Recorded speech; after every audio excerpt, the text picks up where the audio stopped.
अस्त व्यस्त हो चुका है।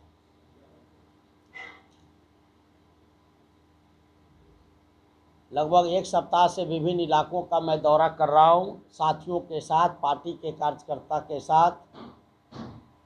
चोरौत हो, पुपरी हो, बथनाहा हो, परिहार हो, सीतामढ़ी हो, रून्नीसैदपुर हो, सभी इलाकों का सघन दौरा करने के बाद आपसे रूबरू होने का मौका मिला है। अतिवृष्टि और अधवारा समूह की नदियां, लखनदेई नदी, मनुस्मारा नदी, इन सब के कारण सीतामढ़ी अस्त व्यस्त हो चुका है। सड़कें कट चुकी है, एक गांव का कनेक्शन दूसरे गांव से बहुत सारे इलाकों में संपर्क टूटा हुआ है। बाढ़ के पानी अभी भी बड़े पैमाने पर गांव, कस्बे, सड़क पर जमा है। फसलें बर्बाद हो गई, कितने घर गिर गए। बहुत जगह एक जगह से दूसरे जगह का लोगों का आवागमन बंद है। ऐसी स्थिति में मुख्यमंत्री जी का कहना है कि सरकार के खजाने पर पहला हक आपदा पीड़ित परिवारों का है। हम आपके माध्यम से जानना चाहते हैं कि महीनों से सीतामढ़ी बाढ़ में डूबा है, संपर्क कटे हैं, आज तक न तो किसी को रिलीफ मिला है, न कोई आकलन हुआ है, न फसल क्षति पर सरकार का कोई स्पष्ट मंतव्य है, न ही जिनके घर गिर गए हैं उसके बारे में शासन प्रशासन का कोई जवाब है। गांव से गांव का, पूरा चोरौत का इलाका हो या परिहार का, सूरसंड का, NH 104 टूटा हुआ है।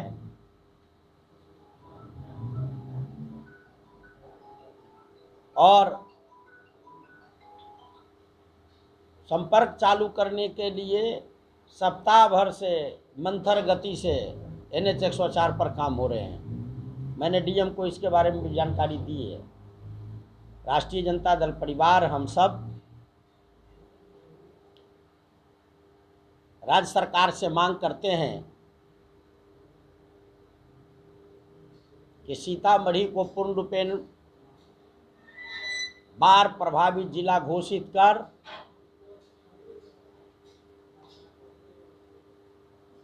हर परिवार को रिलीफ मुहैया कराया जाए जो सरकार के गाइडलाइन में है। या व्यक्ति का नुकसान हुआ उसके लिए भी वाजिब मुआवजा जो रिलीफ कोड में प्रावधान है वो उपलब्ध कराया जाए। साथ ही अधवारा ग्रुप ऑफ रिवर्स पर हमने सांसद रहते पायलट प्रोजेक्ट बनवाया था, जिसमें हजारों करोड़ रुपए की योजनाओं की स्वीकृति हुई। झीम, जमुरा, रातो, धौस, मरहा, हरदी, लखनदेई, मनुस्मारा, ये सभी नदियां एक साथ आती है, जिस पर केंद्रीय जल आयोग का टीम बरसों सीतामढ़ी में कैंप किया है। Central water commission, IIT Roorkee, contour survey भी हुए यहाँ के, योजनाएं भी स्वीकृत हुई, झीम जमुरा पर बांध भी बांधा गया, कई बियर जो छोटे छोटे बैराज के शक्ल में होते हैं उसकी स्वीकृति हुई, डीपीआर आ गए, वैपकोस ने डीपीआर बनाया था, कुछ पर काम शुरू भी है, लेकिन सब ठंडे बस्ते में है। दूसरा, जो फसल बर्बाद हो गए उनका अविलंब टीम बना करके आकलन कर किसानों को उनका मुआवजा दिया जाए, फसल का मुआवजा। जो सड़कें चारों तरफ से टूटी हुई है, आवागमन बाधित है जिस इलाके में, उसे अविलंब मोटरेबल कर बहाल किया जाए। जिन गरीब का घर गिर गया इसमें, उनको बिहार सरकार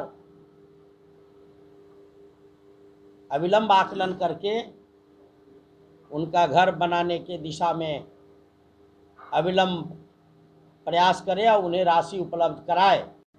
आपदा पढ़ते अमृत जी को, उसकी कॉपी आपको भी देंगे और वो कॉपी आज ही हम उन्हें भेजेंगे स्मारक के तौर पर। फिर क्या उनका आता है, इसके बाद आगे पार्टी में बैठकर हम लोग तय करेंगे कि जनता को सहूलियत पहुंचाने के लिए आगे क्या कार्रवाई करें। जिला बाढ़ से पूरी तरह अस्त व्यस्त है। एमपी साहब ने आप लोगों को विस्तार से बताने का काम किया, बाकी ज़िले की क्या स्थिति है। विशेष रूप से मैं सीतामढ़ी जो शहर है और डुमरा जो प्रखंड है, आपको डुमरा प्रखंड के 28 पंचायत हैं, सारे के सारे पंचायत कोई ऐसा घर नहीं है और कोई ऐसा गांव नहीं है जहां फसलें लोगों की बर्बाद नहीं हुई है। लगी हुई फसल बर्बाद हुई है। और ख़ास करके जो डुमरा का जो इलाका है, सब्जी उत्पादन के क्षेत्र में पूरे ज़िला भर को सब्जी मुहैया कराता है।